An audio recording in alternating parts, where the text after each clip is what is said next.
Hello, everybody. It is great to be here one more time today. And my name is Gary Fowler. I'm the CEO, president, and founder of GSD Get You Done Venture Studios, premier AI and quantum venture studio located in the heart of Silicon Valley. I'm a 17-time serial entrepreneur with several unicorns under the belt. I was on the original management team at Click Software, which was sold to Salesforce for $1.35 billion, and also Eva.ai, an AI HR tech company that I co founded with Dr. David Yang. We believe that intellectual capacity is evenly spread around the world, but opportunities are not. With that, I've got my incredible friend, Harsh Shethia, is a startup advisor and mentor. He's looking at Loyal VC. He's helping early stage SaaS technology, health tech, fintech startups with growth, with their marketing and sales strategies. He was a director of Easy Coins, like that name, and also had been involved as a product growth manager for La Token. So, with that, he's located in Mumbai. I think he's in the same location as he was before. So, I'd like to bring him in. Hi, Harsh. How you doing today? Hey Gary, doing great today. Now, I got a question for you. How in the world do you go from Bombay College of Pharmacy to be doing Easy Coins? It's been a long journey, especially after doing my MBA, right? I don't like to stick to one industry. I like to work in different industries, conquer different industries. That kind of gives me the kick. And so, what? How long did you go to school in France in Grenoble? So that was an exchange semester. So I was one of the few students who was selected to go for the exchange program during my MBA. So it was back then. Ah, I see. Okay, super. So, you've had a kind of a wild journey. So, how was it? What made you decide to go from being a pharmacist to get into tech? Tech has been the most exciting thing, right, over the last decade or so. And anyone who's kind of missed out has kind of missed out a lot. So my original plan was to stay into the healthcare space, but when the tech boom started happening in India, and you saw the wave with Amazon, with Flipkart and Paytm and all these companies, that's when I decided to take it to the next level. That you jump in, full time. And to be honest, I like to have it much more dynamic. The old school legacy companies were just too slow for me. Got it. So, and you did dial 1298 for ambulance. You did a coffee day. So you were a summer intern, and then you can see your transition. So you went to J&J. How was it working for Johnson & Johnson, by the way? It was a great learning experience, I would definitely say, because you're working with seasoned professionals and you have especially people who are older than you and they're reporting into you, right? So you learn people skills very quickly and very easily. So I learned a lot. It helped me mature as a person a lot. But at the same time, as I mentioned, right, essentially the work is pretty much the same over the 2 years which I was there. So that was kind of, not satisfactory for me. I wanted much more dynamism and activism in the work that I do. And so then you went to PayTM, which is a offline sales category for the West region. And how was that? You were dealing with very high level executives. That's basically you transitioned over from you were doing dairy in the healthcare. How in the world is dairy in the healthcare segment? How are they related? So they are completely unrelated. But the fact is, since I was good at B2B sales, I was given two very different and divergent challenges at the same time. So for the first 6 months, I was focusing on the dairy segment, where I was working with a lot of B2B partnerships. Then I switched from the dairy segment and moved on to the healthcare segment. And since it was an early stage tech startup, right, you're supposed to do everything. I got it. And then you did the what about the startup leadership program? What was that? So that was just a small incubator program, just like a GSD, but a smaller version of that. So that's what that was. Ah, interesting. Wow. And then you did dial care for agnostic labs. I can see that. That was thyroid care. That must have been interesting. But you went back, you were managing lab technicians then, right? That's right. Lab technicians as well as collection agents, right? So essentially, we need to have a team of people who kind of goes home and collects me, right? So at that point, I was actually one of the first 5 people in India who kind of started this online lab testing service. So I was one of the pioneers at that point of time. Unfortunately, I could not raise VC investment to scale to the next level, but it was extremely profitable business. And then what about Odd Ventures? You did that for about a year. How was that? That was phenomenal. That is kind of exposed me to the VC ecosystem, and I kind of understood how VCs analyze startups, right? Because there now even I was a VC, and I was a part of the IC kind of deciding which startups we need to get take for funding and that kind of stuff, right? It was a completely mind-boggling experience for me, and we used to do help startups not just in fundraising but also in growth as well. And what about La Token? How was that? La Token was a mixed bag. It was a very good experience in terms of saying that it kind of helped me transition from a regular startup and got me my entry into the crypto space. Some of the things the kind of things we were doing over there was very aggressive and very quick moving. So it was a really good experience for me in terms of good learning experience for me over there. And Interesting. that's kind of how we first met, right? During one of these La Token shows. That's right. We met at the La Token, but you weren't the growth product manager then. You got that a little bit later. But then, Yeah. what about Easy Coins? What happened with that? You decide, oh, I'm going to do a crypto now. I'm going to get into crypto deep. I'm going to Easy Coins. Yeah. So when I was in La Token, I got this amazing opportunity where it was an upcoming crypto exchange. They wanted me to join them. They wanted someone to lead the India marketing efforts. That's kind of when that happened. And how was it? The company was great. The founders were great. Really enjoyed working over there. Unfortunately, the Indian government stance on crypto was extremely negative, right, in terms of the taxation and extremely heavy taxes government had introduced over there. So because of that, the transaction volumes, trading volumes were extremely low, and we kind of struggled to kind of take it to the next level, unfortunately. So, what about this thing with Loyal VC? Now you're there. What is Loyal VC? Who owns that? How big is the fund? So Loyal VC is actually a Canadian-based VC fund. It's primarily sponsored by NCR, right?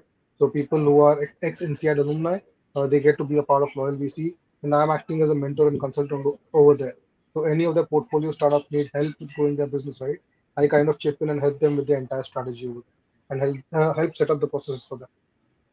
So, let's talk about what's happening in India right now. How's the environment for investing? So India is obviously a very bullish market in terms of investing. However, in the startup stage, the early, what we would call the seed stage, the pre-Series A and Series A stage, over there it's extremely difficult right now because a lot of till about 2 3 years back, a lot of idea stage startups used to get funded like crazy. If you have like minimum traction, if you have good users, it was very easy to raise funds. But right now, the investors, considering the global economic system right now, and with the Ukraine war going on right now, and the geopolitical decisions, right? Especially with the Fed increasing the rates across the world, right? Because of that, what's happening is investors are much more careful in terms of how they're investing money, and they're looking for more proof of concept, more traction before they put in their money. So, especially the pre-series series rounds have dried up a lot. Well, it's interesting because what we're seeing is post Series A dried up and pre Series A actually not dried up. So we're actually I'm seeing a, very active in pre Series A. And then after Air Series A, we're seeing the people that had done like B and C rounds coming down, swimming down to Series A. It's down, but although the family offices are actually up, they're actually investing more. So how is that? So you're saying it's a little bit different there, right? It's a pre-Series A. So they're not raising funding. Is it hard to raise it then? the funding is hard because the reason why my understanding of the dynamic is different is with all the layoffs which happened with Google, Facebook, and Amazon, right? A lot of these, these brilliant people who kind of were fired from these companies, they must have started a lot of their own startups, right? So that is something which must have gotten a lot of interest from other angels, and that's why they kind of, they're starting to push investment at that level. So that is why probably that thing has, kind of gone to the next level. But in India, unfortunately, that's not the case. In India, even angel investors, it's very difficult at this point of time to invest in purely idea stage or purely product stage. Unless there's a product market fit established or a proof of concept established, it's very difficult to raise funds at the pre-Series A level in India. Once you cross Series A, then it's pretty easy because now you already have revenues in place. You can show the numbers, but without those numbers, it's very difficult. Interesting. Wow, that's incredible. So what's overall, what's happening with crypto? You're deeply into that market. How is it? What's that? You said there's a lot of restrictions in India, but how does it look right now? I haven't been following Bitcoin lately. How are the crypto companies doing, and what kind of impacts it having? So crypto is a very broad ecosystem, right? The exchanges are bleeding money like crazy. Just yesterday, Huobi, one of the top 5 exchanges in the world, right? There were liquidation issues over there that people were facing liquidation pressures. So exchanges are facing a lot of challenges, especially centralized exchanges with poor regulations across the world. Right? So a lot of them they are kind of making pivots, right? That's why the structure has been either kind of get decentralized and get maintain a centralized exchange. That is one business model, But where the real growth is happening is DeFi and other use cases of NFT, right? Initially, those monkey photos and all those stuff got a lot of crazy attention, which was absolutely ridiculous. But now I'm seeing some innovative use cases, using it for real world tokenization, especially, fractional real estate is an important use case. One of our friends, Noble as well, right? He was into music royalty and that kind of stuff. So a lot of interesting things are happening with NFTs, and these kind of projects right now they are, getting some good interesting funding. DeFi use cases are getting interesting funding, but the exchange side of it, that's in a very bad shape. So the exchange sign's down, but that's interesting. And so as you look at it, what about so pre-Series A? It slowed down, and post-Series A, how much is it down or not? How is it in India? So post Series A, Series B, there are still some deals happening at that point of time. Obviously, it's slower, and unfortunately, some fraud cases have kind of come up recently as well, where staff founders have manipulated numbers, and the results have not been that good.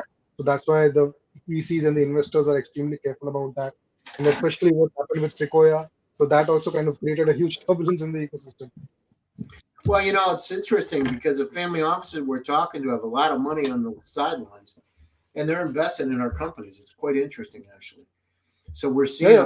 that, and we're seeing especially our own particular area is generative AI, which we've been doing, as you know, for a long time, over 20 years on my side. So we're seeing a lot of that. In fact, the problem is infobesity, right? We have so much data around the planet, we can't really deal with it. And so you have companies that have challenges, individuals that have challenges. So these next generation of generative AI products are going to help us to be able to live better and more optimized and efficient lives are coming out now. So whether it's medical care or whether it's recruiting or software development, those new digital employees are coming out. Like right now, it's quite interesting. So what do you think is going to happen? So what's your viewpoint? Let's talk about the next 12 months. What do you think what's the picture look like? So, as you rightly pointed out, right, generative AI is the next shiny object right now, right? So, a lot of VC money is pumping into that and creating a lot of opportunities.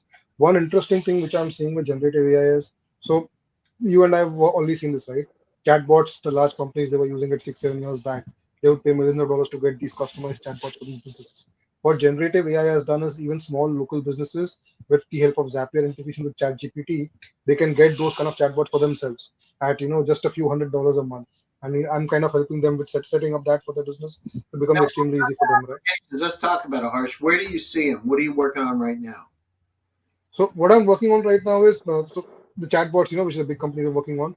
I'm helping smaller businesses, smaller startups, set them up for their businesses. So what happens is they don't have to follow up with each and every customer query, each and every lead, and most importantly, follow-ups, right?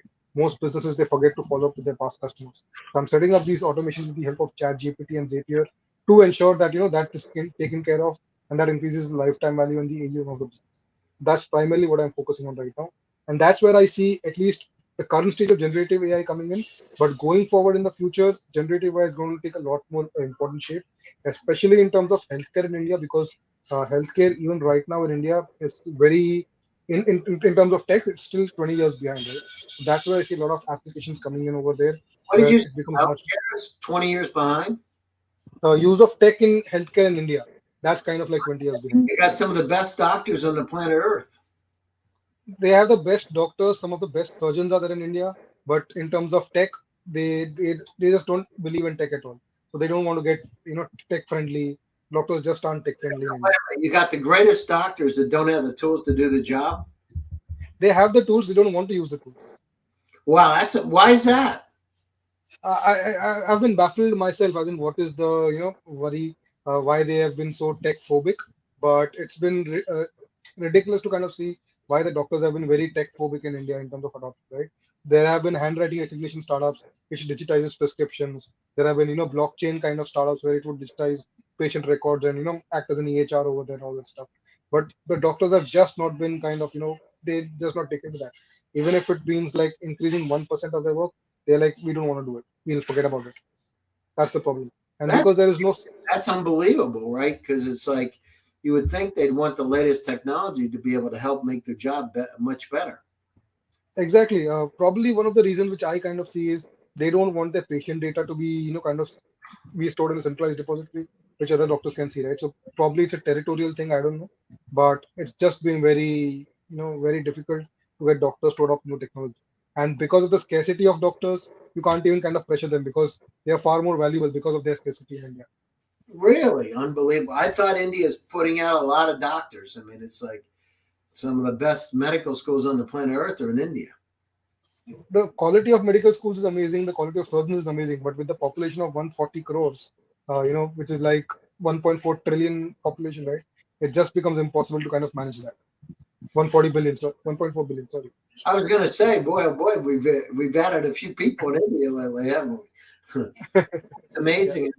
What about the region? What do you see in the region, Harsh? How is it like?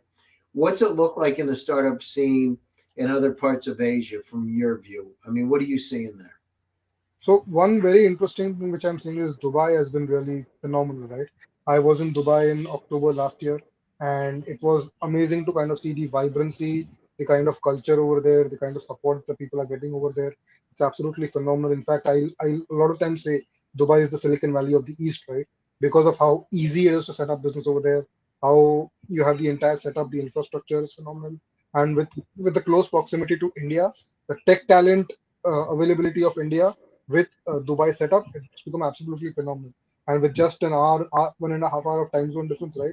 It's become absolutely amazing. So that's where I see real potential happening. Dubai is going to be the next, next Silicon Valley of the Eastern Hemisphere.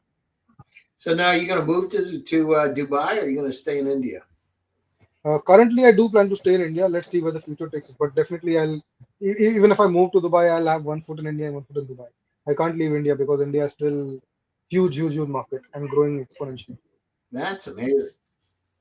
Yeah, it's interesting because we're seeing sovereign funds, we're seeing people from all over the world. We're actually seeing Africa too, by the way. There's a lot of stuff. There's 1.4 billion people in 54 countries, and they're coming out and they're looking for technologies, and the cost to develop's really low too, and Yep, extremely high quality, especially in places like Nigeria.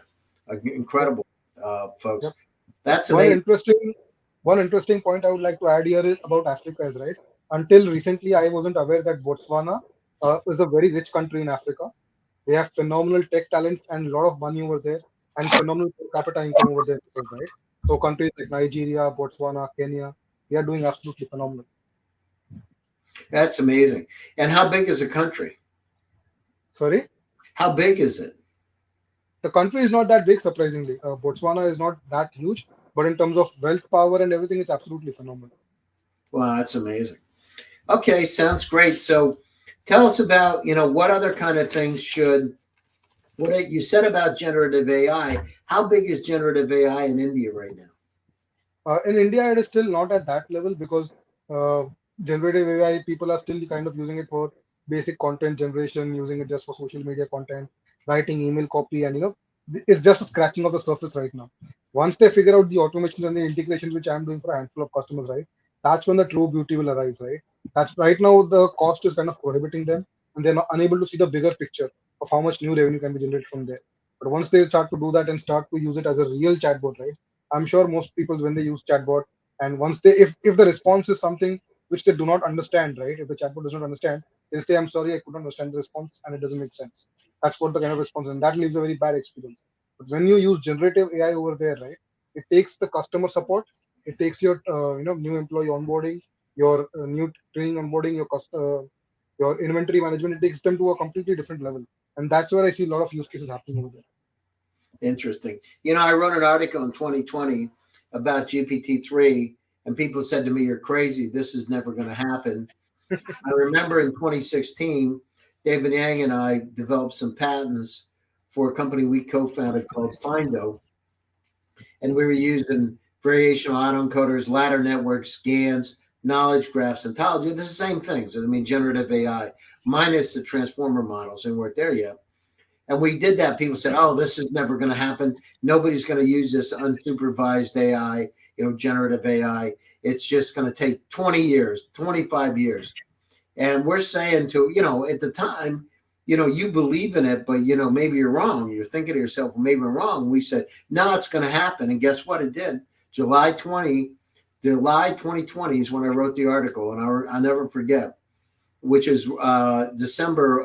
OpenAI was formed around December timeframe of the previous year. So yeah, it's incredible what's happening. So let's talk about it. We're coming up to the top of the hour.